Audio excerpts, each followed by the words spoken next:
드라마 독수리 오형제를 부탁해가 회를 거듭할수록 흥미진진해지고 있는 가운데 광숙과 동석의 관계가 새로운 국면에 들어섰습니다.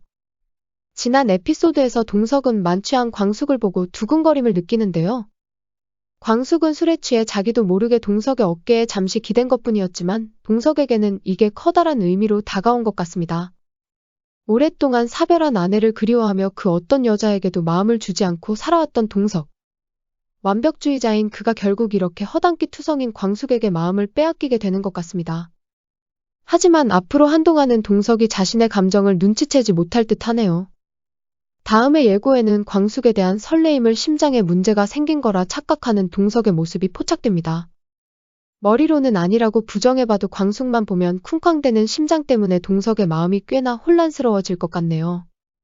그럼 지금부터 이번 회 자세한 이야기를 파헤쳐 보도록 하겠습니다.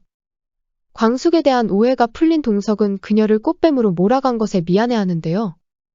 광숙과 마주할 때마다 기분을 풀어주려고 노력하지만 광숙은 좀처럼 동석에게 마음을 열어주지 않습니다. 동석은 그런 광숙에게 점수를 좀 따기 위해 페스타 최종 점검에 초대하게 되는데요. 이 자리에서 거하게 취해버린 광숙은 속에 담아둔 말들을 거침없이 쏟아내버립니다. 미안한 마음이 극에 달한 동석은 만취해 집으로 돌아가는 광숙을 혼자 내버려두지 못합니다. 그렇게 동석은 광숙을 자신의 차로 집까지 바래다 주게 된 것이죠.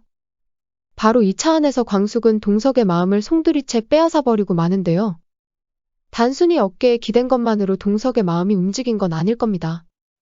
그동안 광숙에 대한 과도한 관심이 동석의 마음을 요동치게 만들었고 여러 복잡한 감정들이 섞여 셀레임으로 이어지게 된 것 같네요.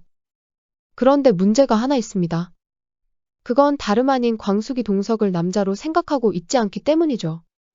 물론 광숙이 동석을 마음이 따뜻한 분이라고 칭찬하기는 했는데요. 곧바로 동석이 자기 타입은 절대 아니라고 아주 심하게 부정을 하기도 했습니다. 이 부분은 아마도 다정다감한 장수와는 다르게 동석이 너무 까칠한 성격이어서 그런 것 같네요. 광숙은 과연 동석의 어떤 부분에 매력을 느끼고 끌리게 될지 귀추가 주목되는 부분입니다. 한 가지 힌트가 될 만한 부분이 다음의 텍스트 예고에 공개되었는데요. 그럼 잠시 다음의 공식 예고를 한번 살펴보겠습니다. 상남은 광숙의 마음을 얻기 위해 음흉한 계획을 세우게 되는데 이걸 우연히 동석이 알게 된다고 합니다. 이 음흉한 계획이라는 게 대체 뭔지 궁금하기도 하고 걱정도 되는데요. 그나마 다행인 건 상남의 계획을 동석이 눈치챘다는 부분입니다. 왠지 동석이 위기에 처한 광숙을 구하기 위해 멋지게 나타날 것 같은데요. 여기서 또 상황이 꼬여서 광숙이 동석을 오해하게 되는 전개가 이어지지 않을까 합니다. 사실 광숙은 남자를 사귈 마음에 여유가 없는 상황인데요. 요전번 3번의 소개팅도 모두 날림으로 처리해버리고 오직 술도가 일에만 전념하고 있는 광숙. 시동생들을 살뜰히 챙기며 장수가 남긴 술도가를 열심히 운영하고 있는 중인데요. 상남이 말했던 것처럼 광숙의 연애사업에는 독수리 술도가라는 존재가 마이너스일 수밖에 없습니다. 독수리 술도가에 대한 애정은 죽은 장수에 대한 애정이나 마찬가지이기 때문이죠. 광숙 앞에 동석이라는 멋진 남자가 나타나도 광숙은 쉽게 마음의 문을 열 수 없을 겁니다. 그렇게 보면 동석이 광숙과 깊은 관계로 발전하는 게 그리 쉽지만은 않을 것 같네요. 뭔가 광숙이 동석에게 훅 빠져드는 계기 같은 것이 필요할 것으로 보입니다. 그 계기가 이번 상남의 음모와 관련이 되어 있는 게 아닐까 조심스럽게 추측해보네요. 그럼 이번에는 천수의 이야기를 한번 해볼까요? 지난해 약을 먹고 세상을 등질 생각까지 했던 장수. 응급실에서 깨어난 그는 가족들이 걱정할까봐 힘들어서 죽으려고 했다는 말도 하지 못합니다. 그런 천수의 짠한 모습에 광숙의 마음도 무너지는데요. 이후 광숙은 큰 결심을 하고 천수를 술도가에 받아주기로 합니다. 주실의 반대가 심할 줄 알았지만 뜻밖에도 쌍수를 들고 허락을 해주는 주실. 사실 주실은 상남의 조언을 듣고 천수에게 술도가를 넘기게 만들려는 생각을 갖고 있었습니다. 그러던 중 천수가 들어온다니 쌍수를 들고 환영할 수밖에요. 그렇게 천수는 독수리 술도가에 들어와 주실의 입김으로 부사장이 되는 것 같습니다. 강소영과는 이혼을 하고 새롭게 인생 2막을 시작하게 된 천수. 지금은 보잘것없어 보이지만 천수는 이전에 아주 잘나가는 펀드 매니저였습니다. 당시 동료의 잘못을 본인이 책임지고 회사를 그만두었다고 하는데요.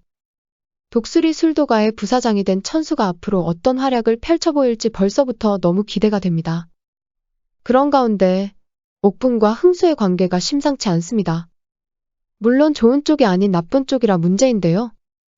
지난해 옥분은 김 원장의 추악한 민낯을 밝혀내고 조용히 흥수 곁을 떠나라는 경고를 했습니다. 정체를 들킨 김 원장은 두말 않고 옥분의 말을 따르기로 하는데요. 이후 김 원장은 신변 정리를 하고 흥수와도 연락을 끊어버립니다. 이로 인해 흥수만 답답한 상황을 맞고 만 것인데요. 하루아침에 김 원장으로부터 잠수 이별을 당해버린 흥수는 한동안 그녀를 찾아 동네를 헤매고 다닙니다. 그러다 급기야는 문을 걸어 잠근 피아노 학원 앞에서 주저앉아 하염없이 김 원장을 기다리게 되죠. 옥분은 그런 흥수의 모습을 뒤에서 안타까운 마음으로 바라보고 있었습니다. 보다 못한 옥분은 흥수에게 김 원장은 이제 돌아올 수 없다는 말을 해주게 되는데요. 김 원장이 다신 돌아올 수 없다는 확신에 찬 옥분의 말에 흥수는 눈이 확 뜨입니다. 흥수는 김 원장이 사라진 게 옥분 때문이라고 오해를 하게 되는데요. 사기꾼 김 원장이 사라져버리니 또 이런 문제가 생기고 만 것 같습니다. 애초에 사랑이란 게 억지로 강요할 수만은 없는 감정인데 옥분이 너무 무리하게 밀어붙인 게 아닐까 하네요. 앞으로 흥수에게 시간이 좀 필요할 것 같지만 옥분이 또다시 이런저런 일들을 이어가나 봅니다. 아마도 옥분은 이별의 상처를 또 다른 사랑으로 치유해주려는 생각인 듯 하네요. 그 가운데 마침내 독수리 술도가의 어두운 그림자가 드리우기 시작했습니다. 호시탐탐 독수리 술도가를 노리고 있던 독고탁이 결국 스파이까지 보낸 것인데요. 이 스파이가 독수리 막걸리에 무슨 짓이라도 하면 정말 큰일이 벌어질 것 같습니다. 과연 독고탁이 무슨 생각으로 첩자를 보낸 것인지 독수리 술도가의 앞날이 꽤나 걱정되네요. 한편 미애가 딸 세리의 뒤를 밟기 시작했습니다. 얼마 전 세리는 한결과 결혼할 생각이 없다고 밝히면서 미애의 기대를 저버리고 말았는데요. 미애가 가만 보아하니 딸 세리는 현재 뭔가에 정신이 팔려있는 듯 보였습니다. 그런데 알고 보니 그게 아기 한이와 교수님이었는데요. 만약 미애가 범수의 얼굴을 기억해낸다면 정말 난리가 날 듯합니다. 범수와 세리가 피 한 방울 섞인 사이는 아니지만 엄밀히 따져보면 범수는 강수에게 형이고 강수는 세리에게 오빠입니다. 그럼 세리는 큰오빠인 범수와 이어지는 건데 이게 참 무슨 개족보인지 모르겠네요. 구독과 좋아요 부탁드립니다. 저에게 큰 힘이 됩니다.